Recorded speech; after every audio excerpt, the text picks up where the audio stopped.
Salam əziz izləyicilər, bugün sizə növbəti test sualımızın izahını verməyə çalışacağam. Keçək suala. Cədvələ əsasən uyğun sıraları müəyyən edin. Üstəgəl aiddir, çıx aid deyil. Cədvəldə faydalı qazıntılara aid xüsusiyyətlər və faydalı qazıntıların işarəsi verilmişdir. Birinci işarə dəmir filizini, ikinci işarə daş kömürü, üçüncü işarə misi, dördüncü işarə isə alüminiumu ifadə edir. Birinci sıraya baxdıqda, Braziliyadan ABŞ-yə ixrac edilə bilər. Dəmir filizi ola bilər, alüminium ola bilər, amma daş kömürü ola bilməz. Nə üçün? Braziliya özündə daş kömürü ehtiyatı demək olar ki, yoxdur. Özü ABŞ-dən daş kömürü idxal edir.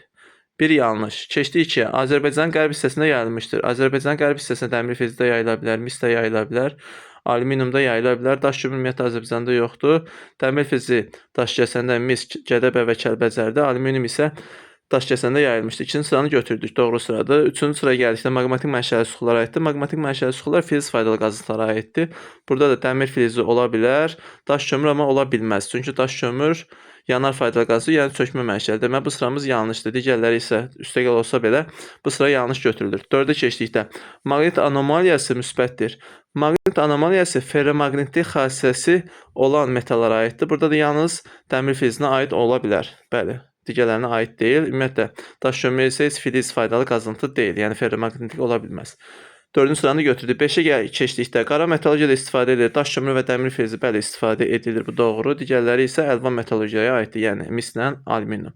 Bu da doğrudur. 5-i də götürdük. 6-cıya gəldikdə Appalas və Ural dağlarında geniş yayılmışdır. Appalas və Ural dağlarında əsas faydalı qazıntılar daş kömürü, dəmir filizidir. Amma burada görürük daş kömürə çıx qoyub. Demək bu sıramız da bizdə yanlışdır. Doğru cavabımız olacaq 2, 4, 5, Y variantı.